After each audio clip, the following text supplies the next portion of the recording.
Greetings, comic book friends. It is the best of days. It is Wednesday. That means it's time for another episode of TGIW. Thank God it is Wednesday. Before we get into it, I want to throw out there a couple of weeks or so ago, I was a guest on a YouTuber's channel, Flipping Steve. Flipping Steve is a card collector, like sports cards and things of that nature, that was interested in comic book collecting. And he had me on one of his live streams. He holds weekly Monday, I believe, live streams where people come in and just kind of ask questions about the card collecting world and things like that. But he and some of his followers have been interested in learning more about comic book collecting, so he had me on to talk a little bit about the comic collecting industry and the market as it is right now. So if you missed that, go back and check it out. I will leave a link down below to that to that video and to Flipping Steve's channel. So if you have any interest in sports card collectibles or are interested in getting into them, be sure to sub him up. He's very knowledgeable on the matter. So let's get back to the comic stuff today. So, of course, we'll start with showing the stack. Now, last week I was real happy with the size of the stack. So when you see this, you'll probably think I'm upset about it, but I'm really not. This isn't as bad as it looks, and we'll get to why in a little bit. But this week is a bit of an anomaly, so I think we're gonna be okay. I think the cuts are still paying off. It probably would have been worse if I didn't make those cuts.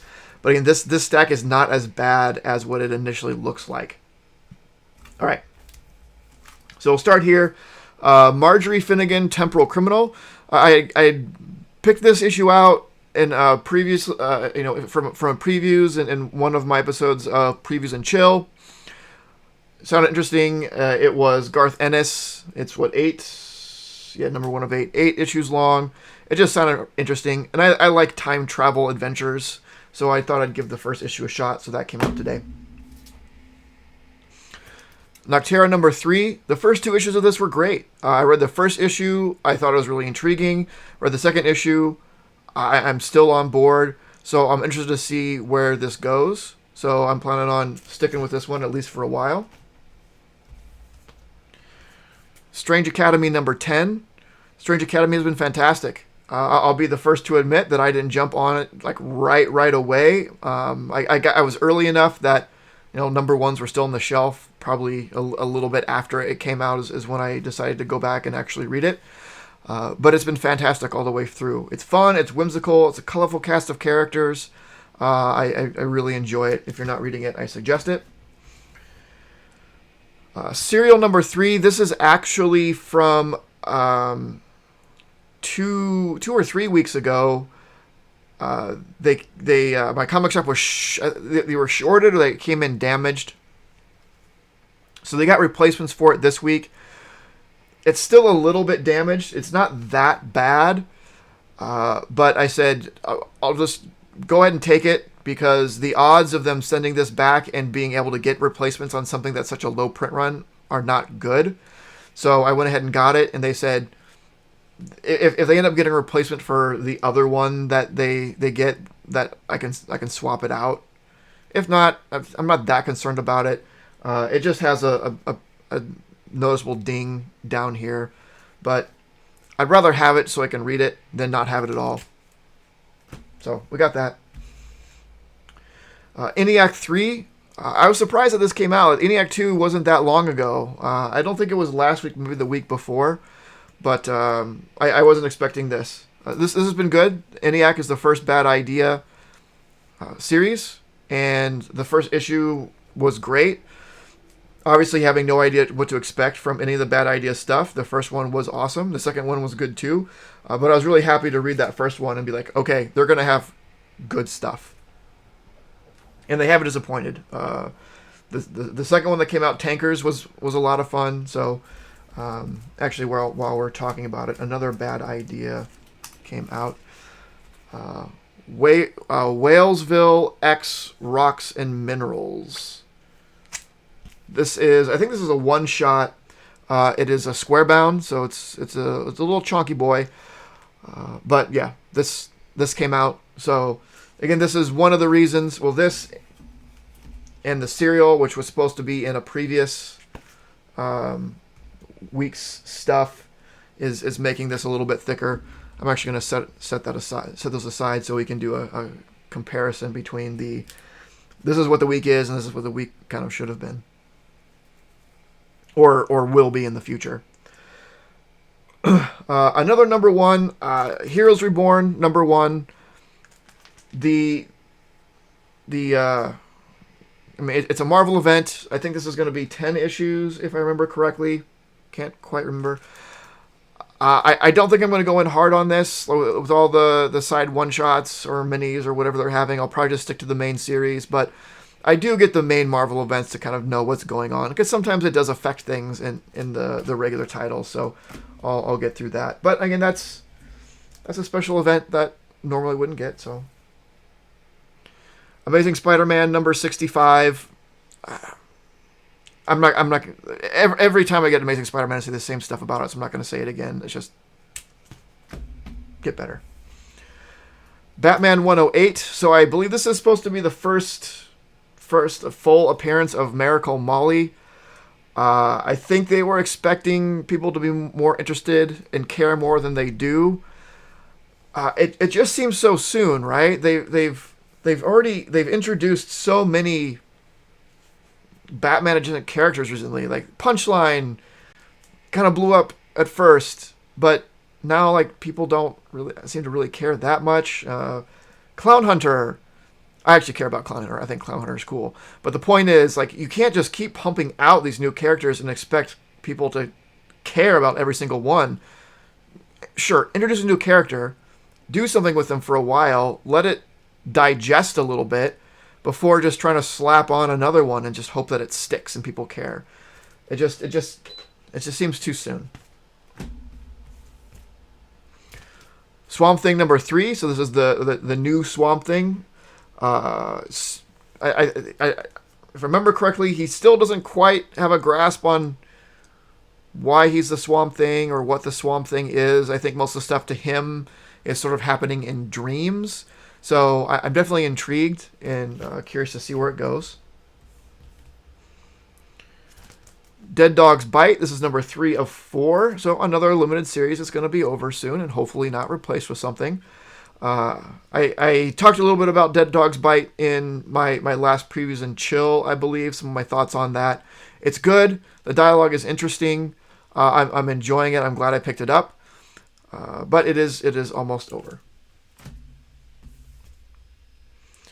Deep Beyond number 4, a nice little sort of horror mystery sort of deep sea thing going on.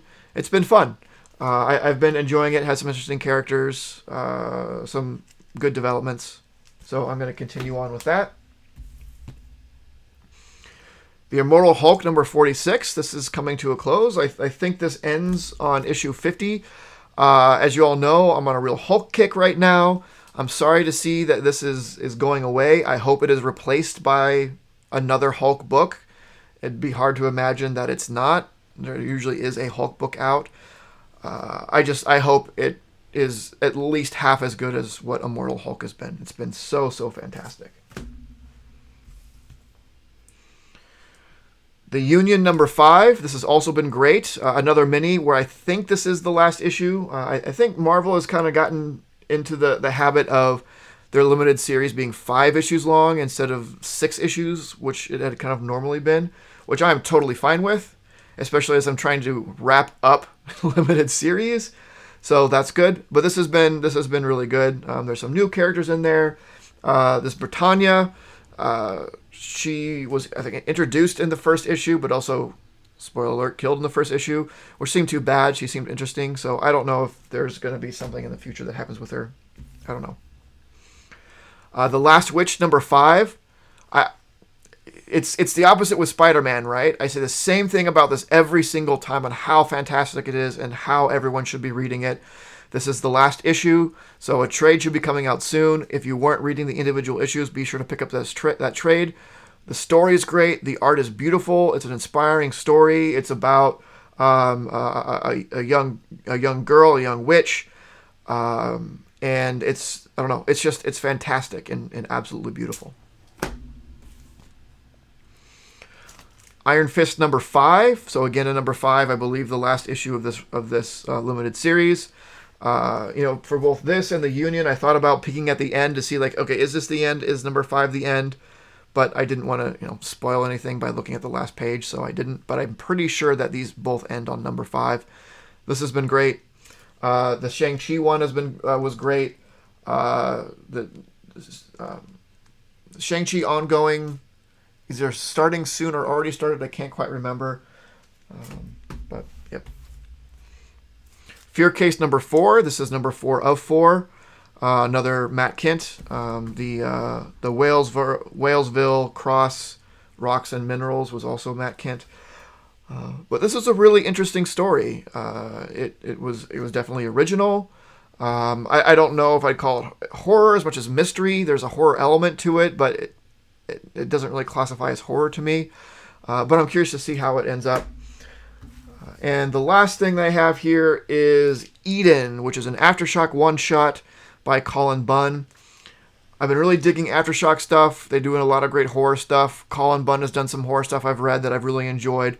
So I decided to pick up this magazine-sized, I believe it's horror,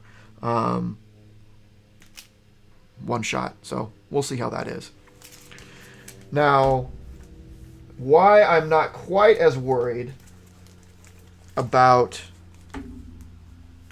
this week is because a sizable chunk of this stuff won't be making a return, right? So you have 1, 2, 3, 4, 5, 6 books that won't be coming back, right? Fear Case, this is the last issue. Iron Fist, last issue. Last Witch, last issue. The Union, last issue. Whalesville, one shot. Eden, one shot. So we're seeing some of the end of the before cut times, or the before subscription strategy times. That's going away. So I'm okay with that. And also consider this wasn't actually part of this week. And this is a new number 1 for an ongoing event, which, I mean, I'll also put up with it for 10 months, and same potentially with Marjorie Finnegan, might be putting up with this for 8 months. But even counting that, we're right in about that sweet spot, right? 1, 2, 3, 4, 5, 6, 7, 8, 9, 10, 11. 11 books. 10 is sort of my target. So this is not bad. The reality for this week is a little bit more, but we can see the writing on the wall. We can see how 5 of these are going to won't be here a month from now, or however that works out. And we're starting to see the fruits of our labor, and I'm really excited about that. I didn't get anything like extra or whatever, so it was actually a fairly reasonable week as far as the amount of money I spent. I'm pretty happy with it. I have a little bit more to read than what I wanted, but that's a temporary situation. So payoff is happening. I'm okay with this week being a little bit bigger because of that. So we're good. So let me know what you think. What did I get that you got and you're excited to read, or what did I not get that you're excited to read? I'm always curious to know, and chat about it in the comments. Again, check out Flipping Steve's channel and the video that I did with him. If you stop by, let him know that Titan sent you. And I think that's it. Like, comment, subscribe, and as always, don't forget to make yours Titan. This video was brought to you by Titan Comic Pressing. Follow us on Facebook and Instagram at Titan Comic Pressing LLC.